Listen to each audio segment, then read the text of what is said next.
पुलियो city hall से शुरुआत होती है, जहां रात को एक ट्रेन आती है और कोई अपने मास्टर को बुलाता है। फिर हम एक नीले कपड़े वाली औरत को देखते हैं जो अपने मास्टर से पूछती है कि उसे क्या परेशानी है। आदमी कहता है कि हिजिंग कल वापस आ रही है और उसे लगता है कि श्याओलान के साथ शादी रद्द हो जाएगी। जवान लड़की उसके गोद में बैठ जाती है और कहती है कि श्याओलान उसे जीवित नहीं छोड़ेगी, लेकिन बॉस बच्चे को लेकर वरीड है। एक शरारती मुस्कान के साथ वह दावा करती है कि यह जवान आदमी पूरा नोबडी है और उसके पास एक ट्रेजर है, इसीलिए वो लगभग खत्म है। इस पर मास्टर कहता है कि जुआन किंगडम के लोग भी लॉर्ड्स के पीछे हैं और उनके पास ताकतवर कनेक्शंस हैं। औरत उसे शांत करती है, गैंग के मास्टर की बात करती है और उसे एक इडियट बताती है जो बस अपने पापा पर निर्भर है। फिर वह गारंटी देती है कि जैसे ही हमारा एमसी उस ट्रेन पर चढ़ेगा उसकी किस्मत तय हो जाएगी। हम स्टेशन देखते हैं जहां कोई हमारे मेन कैरेक्टर का नाम चिल्लाता है। फिर एक पर्पल हेयर्ड लड़की हाथ हिलाकर उसकी अटेंशन पाने की कोशिश करती है। उसके बगल में उसका ब्लॉन्ड दोस्त है जो उस लड़की की तारीफ कर रहा है और उसे अपनी फियानी बुला रहा है। हमारा जवान लड़का अपने दोस्त का मजाक उड़ाता है कि उसे ओल्ड स्कूल चीजें पसंद हैं, जैसे ये पोस्टर्स। हमारा लड़का एक टूथपिक फेंकता है जो परफेक्ट तरह से कई फीट दूर ट्रैश कैन में जाता है। इंप्रेस्ड होकर ब्लॉन्ड फ्रेंड पूछता है कि वो कैसे किया। हमारा लड़का पास आकर कहता है कि ये माइंडसेट की बात है। फिर वो दोस्त को चतुराई भरी नजर देता है। लड़की आती है और पूछती है क्या वे पी रहे थे। दोस्त जवाब देता है कि वे बस बीबीक्यू के लिए गए थे। ब्लॉन्ड दोस्त एमसी से कहता है कि वो डॉम पहुंचकर उसे कॉल करे और हमारा लड़का पूछता है क्यों। दोस्त मुस्कुराते हुए समझाता है कि उसने भी बहुत पिया है और उसे वेकअप कॉल चाहिए बाथरूम के लिए। हमारा लड़का उसे धक्का देता है और पूछता है क्या लूसियल एलन उसे खुद को गीला करने देगा। उस पर दोस्त लड़की को और करीब खींचता है और कहता है कि वह बहुत गहरी नींद में सोती है और कुछ भी नोटिस नहीं करेगी। वह आगे कहता है कि अगर ट्रेन डीरेल भी हो जाए तो वह नहीं जागेगी। यह सुन एमसी शॉक्ड हो जाता है, सिर पर हाथ रखता है जैसे कुछ महसूस कर रहा हो। अचानक उसकी आंखें लाल चमकने लगती हैं और उसे पैनिक अटैक होता दिखता है। उसके सामने एक बिल्डिंग गिरती हुई नजर आती है और उसकी हालत बिगड़ती सी लगती है। उसी वक्त अनाउंसमेंट होती है ट्रेन 1160 के पैसेंजर्स के लिए और ब्लॉन्ड दोस्त कहता है कि ये उसका सिग्नल है। बीमार होते हुए भी हमारा जवान लड़का दोस्त को गुड बाय कहता है और ध्यान रखने को कहता है। कपल चलता हुआ दिखता है और दोस्त हाथ हिलाकर फेयरवेल बोलता है। ब्लॉन्ड दोस्त सीरियस लुक से प्रोटैगोनिस्ट को भी ध्यान रखने को कहता है। जब वे थोड़ा दूर होते हैं, लड़की पूछती है कि क्यों उसने ली बनफैंग को कॉल करने को कहा। वो जवाब देता है कि उसका दोस्त मानसिक स्थिति में है और ज्यादा पीने की वजह से उसे चिंता हुई। मुंह पर स्मर्क के साथ ब्लॉन्ड दोस्त कहता है कि बनफैंग क्रेजी नहीं है। मास्टर की गोद वाली औरत पूछती है कि अगर गिंग को हटा दिया जाए तो क्या लोटस नहीं खो जाएगा। फिर वो बताती है कि श्याओलान को पहले ही उसके दोस्त ली बनफैंग के बारे में पता है, जो आइटम की लोकेशन जानता है। दाढ़ी वाला आदमी इस बात से सरप्राइज्ड होता है और उस जवान लड़के का नाम इंटरेस्टिंग पाता है। औरत उसे रियश्योर करती है और गारंटी देती है कि जब वह लोट्स की जगह बताएगा तो उस लड़के को एलिमिनेट कर दिया जाएगा। हम कॉलेज डॉम में पहुंचते हैं जहां हमारा एमसी शिकायत करता है कि लाइट्स जल्दी बंद कर दी गईं। अकेले अंधेरे में चलते हुए उसे अपने कंडीशन की वजह से अकेला रहना पड़ीडीएच रहा है। वह सोचता है कि अपने दोस्त की तरह उसके पास भी कोई घर वापस जाने के लिए नहीं है। अचानक उसे एक और विजन आता है जिसमें उसका दोस्त हरे आग में घिरा हुआ है और बचाने के लिए चिल्ला रहा है। उसके दिमाग में ट्रेन की इमेज आई और कई डेस्परेट चेहरे चिल्लाते हुए नजर आते हैं। दोस्त के मजाक को ब्लेम करते हुए वह फोन उठाता है, इसे कॉल करने और उसे जागाने का फैसला करता है। फोन पर वह जिंग से कहता है कि जागो और पुलियो आओ। दूसरी तरफ कंफ्यूज्ड आवाज पूछती है ये कहां है, और हमारा लड़का अपनी बिस्तर में कुछ हिलते हुए देखता है। शॉक में वह अपने ब्लॉन्ड दोस्त को वहीं लेटा देखता है और तेजी से फोन काट देता है। वह आगे बढ़कर दोस्त को हिलाता है और पूछता है कि वह कौन है और उसकी बिस्तर में क्यों है। हरे आग में गिरते बिल्डिंग की विजन फिर से हमारे प्रोटैगनिस्ट को सताने आती है और वह फ्रीज हो जाता है। वह फिर बिस्तर की तरफ देखता है और महसूस करता है कि उसका दोस्त जिंग वहीं पड़ा है। उसके शरीर पर कुछ निशान भी हैं। हमारा जवान लड़का कंफ्यूज्ड है क्योंकि उसने अभी अभी अपने दोस्त को कॉल किया था जो ट्रेन से पुलू जा रहा होगा। कुछ समझे बिना वह फिर से अपना फोन उठाता है और एक बार और कॉल करता है। इस बार कॉल नहीं जाता और संदेश आता है कि नंबर अभी उपलब्ध नहीं है। हमारा एमसी अपनी ब्लॉन्ड दोस्त को जागाने की कोशिश करता है, जोर से उसे हिलाता है। वह देखता है कि दोस्त का चेहरा बहुत पीला है और सांस लेना बहुत कमजोर है। स्थिति देखकर वह समझता है कि उसे जल्दी से जल्दी एम्बुलेंस बुलानी होगी। लेकिन जैसे ही वह फोन पकड़ता है उसे जिंग का एक मैसेज मिलता है जिसमें वो मदद की गुहार लगाता है। उसके दिमाग में फिर से उस दोस्त की मदद मांगने वाली तस्वीर आती है और ट्रेन डिरेल होने की बातचीत भी याद आती है। उसकी आंखें पर्पल चमकने लगती हैं और वह सोचता है कि अगर दोस्त सामने है तो यह मैसेज किसने भेजा। हमारा लड़का अपने दोस्त को अस्पताल ले जाता है। वह उसके दोस्त के चाचा से बात करता है। चाचा मुस्कुराते हुए एक बैग बढ़ाता है और हमारे एमसी का शुक्रिया अदा करता है कि उसने अपने भतीजे का ख्याल रखा। हमारा जवान लड़का पैकेज लेने से मना करता है, लेकिन आदमी जोर देता है कि बच्चे को अभी पैसे की सख्त जरूरत है। चाचा फिर कहता है कि हमारा लड़का 2 दिन से सोया नहीं है और उसे आराम करने के लिए घर भेजता है। इसके बाद हमारा प्रोटैगनिस्ट अस्पताल छोड़कर चलता है। पूरा थका हुआ दिखता है। अकेले में वह फिर से अपना फोन निकालता है और देखता है कि एक और मैसेज आया है जो उसी दोस्त का होने का दावा करता है और मदद मांगा है। अगला मैसेज बताता है कि वह व्यक्ति हाईजैकिंग है, जिससे हमारा लड़का कंफ्यूजन में पड़ जाता है। नाखुश एमसी सोचता है कि यह कोई स्कैम है और पुलिस को कॉल करने वाला होता है। तभी कोई उसका नाम लेकर बुलाता है। अचानक एक आदमी बैज दिखाते हुए सामने आता है और हमारा लड़का पुलिस देखकर स्टार्टल्ड हो जाता है। अधिकारी अपने आप को चेन चंगफंग बताते हैं और प्रोटैगनिस्ट से शांति बनाए रखने को कहते हैं। अधिकारी पूछता है कि क्या वही लड़का है जिसने दोस्त को अस्पताल लाया। हमारा जवान लड़का पुष्टि करता है और बताता है कि उसने पहले उस कपल को ट्रेन स्टेशन छोड़ा। वह आगे बताता है कि वापस आकर उसने अपने दोस्त को बेहोश बिस्तर पर पाया। हमारा लड़का सोचता है कि ट्रिप 2 घंटे की है। उसे पता नहीं कि दोस्त इतनी जल्दी वापस कैसे आ गया। अधिकारी पूछते हैं कि क्या उसके दोस्त से कोई समस्या थी और उसकी मानसिक स्थिति के बारे में बताते हैं। चिढ़ा हुआ एमसी पागल होने से इनकार करता है और कहता है कि उसका दोस्त पागल उसे निर्दोष साबित कर सकता है। अधिकारी शक के नजरिए से पूछते हैं कि ट्रेन लेने के बाद दोस्त डॉम कैसे वापस पहुंचा। हमारा लड़का कहता है कि उसे पता नहीं और लड़की से पूछने को कहता है क्योंकि वह दोस्त के साथ थी। अधिकारी पूछते हैं कि कौन सी ट्रेन थी और अचानक याद आता है कि नंबर 1160 था। अधिकारी बताता है कि यह ट्रेन डीरेल हो गई और पहाड़ी से गिर गई। कोई सर्वाइवर नहीं मिला। दुर्घटना की खबर सुन हमारे प्रोटैगनिस्ट का दिल बैठ जाता है और वह फ्रीज्ड हो जाता है। उसे एहसास होता है कि अगर लड़की ट्रेन में थी तो वह भी जा सकती है। स्मृतियां लौट आती हैं और वह सोचता है कि कहीं दोस्त को यह हादसा पहले से पता था या उसकी गर्लफ्रेंड उससे झूठ बोल रही है। अधिकारी उसके पास आकर उसे सोच से बाहर निकालते हुए पूछता है कि क्या सोच रहा है। टोकते हुए हमारा लड़का उस अजीब मैसेज को याद करता है जो उसे दोस्त की तरफ से मिला था। वह अनिश्चित है कि वह अधिकारी को मैसेज के बारे में बताए या नहीं, क्योंकि कैसे समझाएगा। चेन उसका फोन देखता है और पूछता है कि क्या किसी ने कांटेक्ट किया, पर एमसी चुप रह जाता है। अधिकारी विदा लेकर कहता है कि अगर कुछ इंपॉर्टेंट याद आए तो संपर्क करे।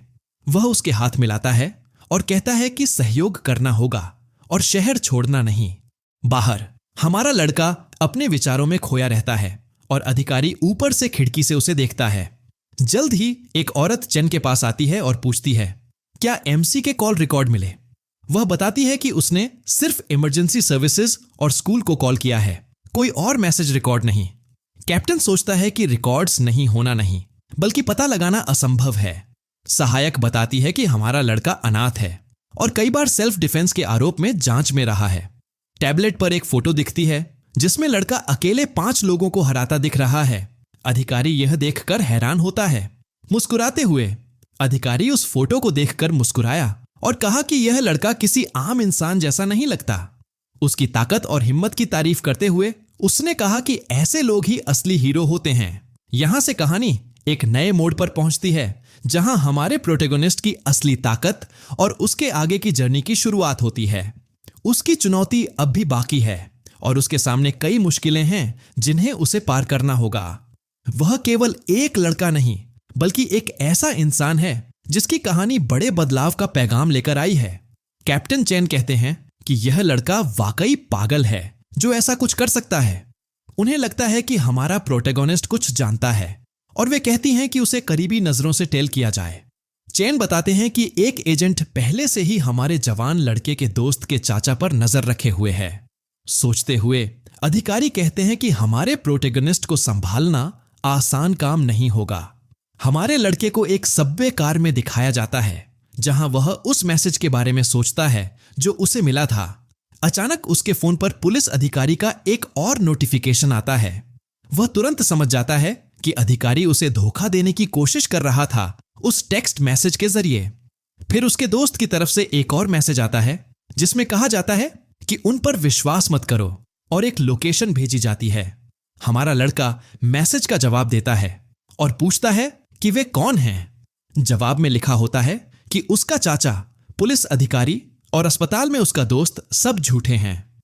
उसी वक्त उसे एक और विजन आता है जिसमें उसका दोस्त छायाओं द्वारा हमला किया जा रहा होता है और वह झूठे लोगों के बारे में चिल्ला रहा होता है। यूनिवर्सिटी पहुंचते ही हमारे लड़के को एक और संदेश मिलता है और वह सोचता है कि वह कौन हो सकता है। उसे एहसास होता है कि यह व्यक्ति उसके चाचा, पुलिस और अस्पताल में दोस्त के बारे में सब जानता है। चारों ओर देखते हुए उसे लगता है कि कोई उसकी हर हरकत पर नजर रख रहा है। मैसेज में वे व्यक्तिगत बातें भी हैं जो केवल दोनों ही जानते होंगे। इसके बाद हमारा एमसी और ज्यादा यादें पढ़ता है और पक्का करता है कि यह वास्तव में हिजिकिंग ही है। वह पूछता है कि वह कहां है। दोस्त जवाब देता है कि ट्रेन निकलने वाली है और मदद की गुहार लगाता है। दोस्त उसे कुछ उठाने और जल्दी से अपने घर ले जाने के लिए कहता है। प्रोटैगनिस्ट पूछता है कि वस्तु कहां है। दोस्त बताता है कि यह कैंपस सुपरमार्केट में है। मार्केट के अंदर दोस्त समझाता है कि आइटम एक लॉकर में है और उसे खोलने की जरूरत नहीं। अचानक लॉकर उसका चेहरा स्कैन करता है जो हमारे लड़के के लिए एकदम सरप्राइजिंग होता है। इस पर लॉकर खुल जाता है और हमारा लड़का कंफ्यूज्ड हो जाता है कि यह कैसे हुआ। लॉकर के अंदर उसे एक जंक्शन मिली जो फोल्ड की हुई होती है जिसे वह उठाता है बिना समझे। वह जगह छोड़ते हुए एमसी मैसेज करता है कि वो पैक किया जा रहा है और उसका दोस्त कहता है कि वह उस आदमी से नहीं जीत सकेगा। दोस्त कहता है कि वह टेल के करीब जाकर उसके फोन की बातचीत सुनने की कोशिश करे।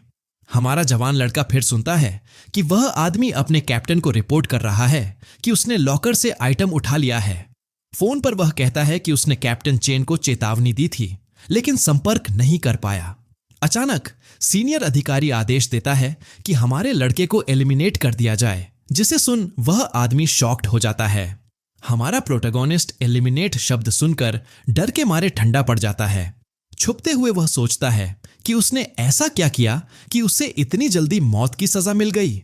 एजेंट आदेश पर सवाल करता है लेकिन कैप्टन कहता है कि आइटम खतरनाक है और यह कई लोगों को नुकसान पहुंचा सकता है। लाइन के दूसरी ओर सीनियर अधिकारी अपने माता पिता को याद दिलाकर एजेंट को आदेश पालन के लिए मजबूर करता है।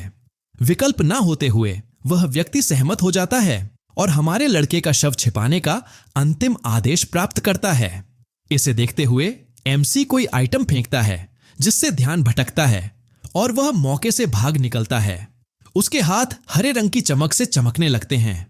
आदमी जल्दी दोबारा आता है, कहता है कि वह उसे भागने नहीं देगा।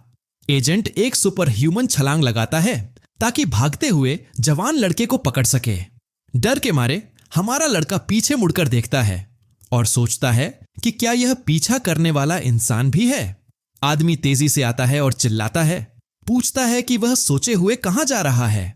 एमसी ऑकवर्डली एजेंट के स्ट्राइक से डॉज करता है। एजेंट उसे धमकी देता है, कहता है कि या तो वह बैकपैक छोड़ दे या फिर हालात बहुत खराब होंगे। एजेंट सोचता है कि हमारे लड़के को ऐसा क्यों भुगतना पड़ रहा है। आखिरकार हमारे लड़के ने स्थिति स्वीकार कर ली, जानता है कि अब पीछे हटना नहीं है। उसकी आंखों में चमक आ जाती है और मुस्कुराते हुए वह इस मैडनेस को अंत तक देखने का फैसला करता है। फिर वह एजेंट पर कुछ स्पाइसी चिप्स फेंकता है। नाश्ता एजेंट की आंखों में लग जाता है और वह तीखे मसाले की वजह से दर्द से चिल्लाता है। हमारा प्रोटैगनिस्ट एकदम सही मौका देखता है भागने के लिए और ट्रेन स्टेशन की तरफ दौड़ पड़ता है। पीछे मुड़े बिना वह एंट्रेंस से तेजी से अंदर जाकर अपने पीछा करने वाले को छोड़ने की कोशिश करता है।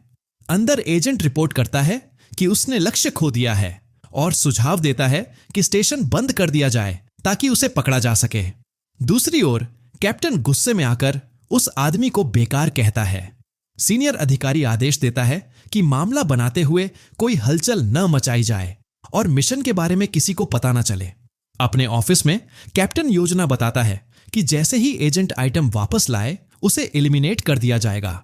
इसी बीच हमारे जवान लड़के को ट्रेन 1160 का टिकट मिलता है और उसका दोस्त बताता है कि ट्रेन फिर से चल रही है। वह गेट 96 पूछता है और मैसेज बताता है कि उसे वेटिंग हॉल 2 जाना है। भागते हुए दोस्त बताता है कि वह बाथरूम के पास दी श्या मार्ग अंडरग्राउंड पासेज से जाए। अंधेरे में प्रवेश करते ही हमारा लड़का सोचता है कि क्या लाइट्स खराब हो गई हैं और अपने फोन की लाइट ऑन करता है। अचानक चारों ओर नीली बिजली चमकती है जिससे वह डर जाता है। डर के बावजूद उसे निकलने का रास्ता आगे दिखता है और वह सीढ़ियों से ऊपर छुपने के लिए चलता है। ऊपर पहुंचते ही वह अंधेरे सुरंग से बाहर निकलता है और जो दृश्य सामने होता है उसमें वह ठिठक जाता है। आधुनिक स्टेशन गायब हो चुका है और उसकी जगह पुराने जमाने की ट्रेन और उस दौर के लोग खड़े हैं। फोन पर हमारा लड़का शिकायत करता है कि ट्रेन में खाना नहीं मिलता और उसका दोस्त कहता है कि वह इसे भूल गया था। दोस्त समझाता है कि यह इमरजेंसी थी। इसी वक्त एक बुजुर्ग महिला उसके पास आती है। वह उसे इंस्टेंट नूडल्स बेचने का ऑफर देती है जो हमारे जवान लड़के की भूख के लिए परफेक्ट होता है। वह 10 बॉक्स खरीदने का निर्णय लेता है, लेकिन गार्ड्स आकर उस बूढ़ी महिला के सामान को जब्त करने की कोशिश करते हैं, दावा करते हुए कि यह इलीगल है। नाराज एमसी गार्ड्स के हाथ से बॉक्स छीन लेता है और पूछता है कि क्या यह कोई डकैती है। वह गार्ड से कहता है कि वह उसकी आंटी है जो बस उसे यात्रा के लिए स्नैक लेकर आई है। हमारा लड़का महिला को पैसे देता है और कहता है कि उसे ट्रेन पकड़नी है क्योंकि ट्रेन जाने वाली है।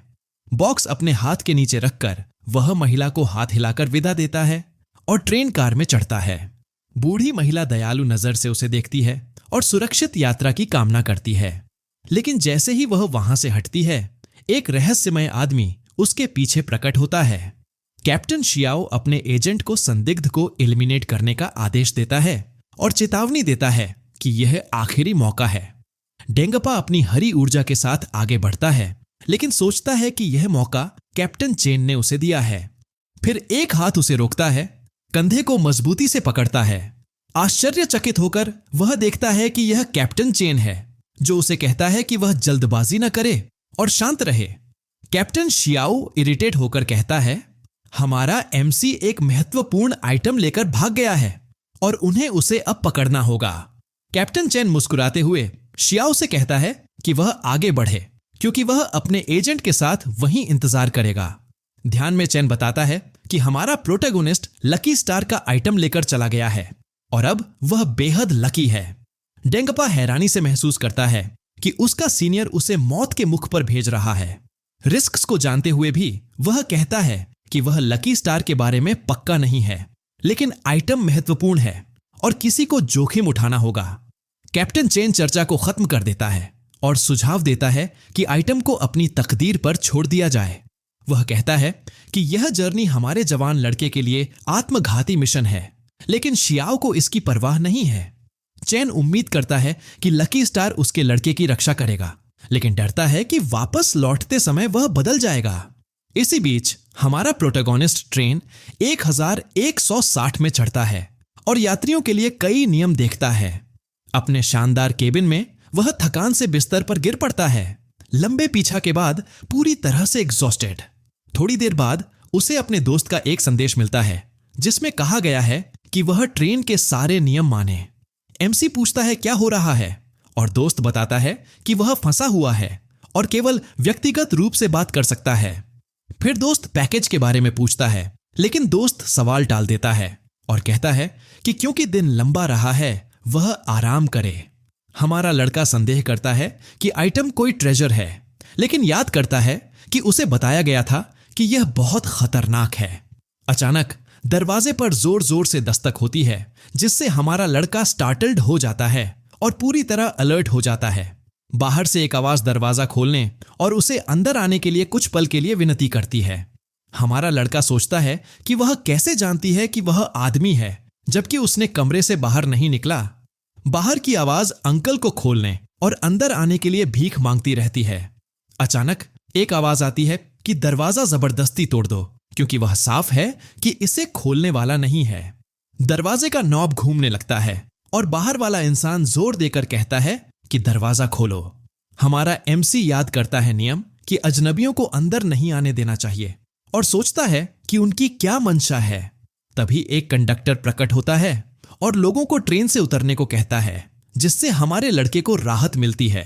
शोर बंद हो जाता है और केबिन फिर से पूरी तरह से शांत हो जाती है। हमारा प्रोटोगोनिस्ट गर्दन खुजलाता है और सोचता है कि ये लोग बस फ्री लोडर थे जो बिना टिकट यात्रा करना चाहते थे। ट्रेन चलने लगती है और हमारा जवान लड़का अंततः सोफे पर आराम से बैठता है, सोचता है कि अब वह सुरक्षित है। लेकिन अचानक उसके कमरे की खिड़की पर एक अजीब पतली हाथ दिखाई देता है। वही महिला जो पहले थी अब चलती ट्रेन के बाहर खड़ी है और अंदर आने की विनती कर रही है। शौक में हमारा लड़का सोचता है कि ये लोग वाकई पागल हैं, जो ट्रेन की छत पर कैसे हैं। थोड़ी देर बाद कई और आकृतियां आती हैं और कांच पर जोर से बढ़ने लगती हैं। हमारा प्रोटैगोनिस्ट जो देख रहा है उससे कंफ्यूज्ड होता है, क्योंकि उसके चारों ओर एक अजीब हरी आभा ओरा दिखाई देती है। अचानक उसकी गर्दन बहुत खुजलाने लगती है और उसे महसूस होता है कि अंदर से कुछ बाहर निकलने की कोशिश कर रहा है। दर्द सहते हुए उसकी पीठ से दो छायादार पंख फूटते हैं, जिनके चेहरे दानव जैसे होते हैं और वे हरी आभा में चमक रहे होते हैं। वह पूरी तरह बैफल्ड हो जाता है कि उसके शरीर के साथ क्या हो रहा है। फिर वह अपने दिमाग में दो आवाजें सुनता है और उस 3 सर वाले जीव के बारे में सवाल करता है जिसे उसने बाहर देखा था। अचानक उसकी पीठ के पंख बोलने लगते हैं और चिल्लाते हैं कि जल्दी उन्हें अंदर आने दो। तभी कार में कंडक्टर की आवाज गूंजती है, यह उसका उतारने का स्टॉप है। बाहर कंडक्टर उन जीवों का सामना करता है जो छोड़ने से इनकार करते हैं। ट्रेन कर्मचारी एक बैटन उठाकर उन राक्षसों को धक्का देता है जो चिल्ला रहे होते हैं कि वे अगले स्टेशन जाना चाहते हैं। एक सीधा प्रहार करते हुए वह जीव को जोर से मारता है जो गिरने से बचाने को कहता है। विनती को अनसुना करते हुए कंडक्टर उस जीव को दूर फेंक देता है। केबिन में हमारा जवान लड़का सदमे से उभरता है और एक घोषणा होती है कि ट्रेन सनूचा से निकल चुकी है। हमारा लड़का अपनी गर्दन छूता है, उस खरोंच को महसूस करता है और 3 सिर होने की भावना याद करता है। वह सोचता है कि सांटोचा कोई ऐसी जगह है जहां परिवर्तन होते हैं और उसे नहीं समझ आता कि ट्रेन वहां क्यों रुकी। यह सोचते हुए वह जानना चाहता है कि क्या यह सब सभी को प्रभावित करता है और जीव का मतलब उस वेंडर से क्या था जो जा चुका है। इस सोच के साथ वह अपना फोन उठाकर ट्रेन 1160 के बारे में जानकारी खोजता है। जवाब खोजते हुए हमारे प्रोटोगोनिस्ट पूरी तरह शॉक्ड हो जाता है और अचानक ठंडे पसीने छूटते हैं। पता चलता है कि ट्रेन के बारे में कोई जानकारी नहीं है, यहां तक कि उस दुर्घटना की भी कोई खबर नहीं है जो उसने देखी थी। वह समझ नहीं पाता कि इतनी बड़ी दुर्घटना कैसे खबरों में नहीं आई और सोचता है कि चेन सिर्फ उसके साथ खेल रहा है। अगले दिन ट्रेन हाइलिंग स्टेशन पर पहुंचती है और हमारा जवान लड़का उठता है, बाहर एक वेंडर को देखता है। विक्रेता की छाया खिड़की के पास से गुजरती है और प्रोटैगोनिस्ट को अचानक से भूख लगती है। चाय के अंडे खाने की इच्छा लेकर वह उठता है और पर्दा खोलने खिड़की की तरफ बढ़ता है, लेकिन रुक जाता है। याद करता है कि खिड़कियां खोलने की मनाही है और डरता है कि जीव अभी भी बाहर हो सकते हैं। आखिरकार वह अपनी सोच छोड़ता है और वही इंस्टेंट नूडल्स खाने का फैसला करता है जो उसने पिछले दिन बूढ़ी महिला से खरीदा था। खाना खाते हुए महसूस करता है कि उसकी फोन में कोई सिग्नल नहीं है और सोचता है कि अब उसका दोस्त जिंग कैसा है। चिंता को कुछ पीछे रखकर वह खाने पर ध्यान देता है और सारे नूडल्स का शोरबा पीकर अपनी भूख मिटाता है। संतोष महसूस करते हुए हमारा एमसी अपनी सीट में आराम से बैठता है और सोचता है कि उसने कभी इतना स्वादिष्ट इंस्टेंट नूडल्स नहीं खाया। लेकिन अचानक उसे एहसास होता है कि उसने पूरा कटोरा नूडल्स खा लिया है, फिर भी वह बहुत भूखा है। बेबस होकर वह नूडल्स के बॉक्स की ओर देखता है, क्योंकि उसकी भूख असहनीय हो चुकी है। बिना देर किए वह एक और कप नूडल्स उठाता है और उसमें से आधा तोड़कर कच्चा खाना शुरू कर देता है। वह और अधिक नहीं सह पाता और पैकेज से सीधे सूखे नूडल्स खाना शुरू कर देता है, बिना किसी परवाह के। हमारा प्रोटोगोनिस्ट महसूस करता है जैसे उसकी गले से सैकड़ों हाथ निकले और अधिक खाने के लिए पकड़ रहे हों। जब वह खा रहा होता है, एक घोषणा होती है कि ट्रेन चल पड़ी है, और उसी क्षण अगले ही पल हमारे जवान लड़के की आंखें चमकने लगती हैं और वह खुद को एक नए खतरे के लिए तैयार करता है। फोन पर एक नोटिफिकेशन आता है। पेट भरने के बाद हमारा जवान लड़का महसूस करता है कि भूख गायब हो गई है और सोचता है कि शायद यह इसलिए है क्योंकि उन्होंने हेड कलिंग छोड़ दिया। बॉक्स की ओर देखते हुए वह शॉक्ड हो जाता है कि उसने अनजाने में 8 कप नूडल्स खा लिए हैं। अचानक उसे तेज मितली होने लगती है और वह तुरंत एक तरफ दौड़ता है। ऐसा महसूस होता है जैसे वह सब कुछ उल्टा देगा। ठीक होने के बाद वह अपना सिर मेज पर टिकाता है और फोन पर आया हुआ वह नोटिफिकेशन देखता है। मैसेज जेकिंग का था, जिसने अपना पता भेजा और हमारा एमसी से कहा कि वह कल सीधे वहां चले जाए। हमारा लड़का जवाब देता है कि वह कहां रहता है और वहां 3 सिर वाले लोग क्यों हैं। लेकिन खोजने पर पता चलता है कि इन जगहों के बारे में कुछ भी नहीं है और उसके फोन का नक्शा भी खाली है। समय बीतता है और जल्दी ही रात हो जाती है। बाहर का नजारा अंधेरे में डूब जाता है। हमारा प्रोटैगनिस्ट सोफे पर आराम करता है, लेकिन चिंतित होता है क्योंकि उसके दोस्त ने अभी तक मैसेज का जवाब नहीं दिया। तभी ट्रेन अचानक तेज ब्रेक लगाती है और वह आगे की तरफ गिर जाता है। सोचता है कि क्या वे स्टेशन पहुंच गए हैं। एक अनाउंसमेंट होती है कि ट्रेन किसी समस्या के कारण रुकी है और सबसे आग्रह किया जाता है कि वे अपनी कारों में ही रहें। वह फिर लाइट ऑन करने की कोशिश करता है, लेकिन स्विच काम नहीं करता क्योंकि कार की बिजली कट गई है। जल्दी सोचते हुए हमारा जवान लड़का अपने फोन के फ्लैशलाइट का उपयोग करता है और चाबी उठाता है। वह अपने डिवाइस को आउटलेट में लगाता है ताकि बैटरी जल्दी चार्ज हो सके। लेकिन अफसोस की बात है कि डिवाइस चार्ज नहीं हो रहा है और वह समझता है कि ट्रेन ने सारी बिजली काट दी है। स्थिति समझ न पाते हुए वह सोचता है कि ये सारे घटनाएं एक अच्छी पैरानॉर्मल टीवी शो के लिए परफेक्ट हैं। इसी तरह वह पैनिक करने लगता है क्योंकि बिना फोन के वह अपने दोस्त जिया किंग को कैसे ढूंढेगा, यह उसे नहीं पता। तो मैं वीडियो यहीं खत्म करता हूं। अगर आपको वीडियो पसंद आया हो तो कृपया वीडियो को लाइक करें और अगर आप नए हैं तो चैनल को सब्सक्राइब करें ताकि मुझे अगला वीडियो बनाने की मोटिवेशन मिले।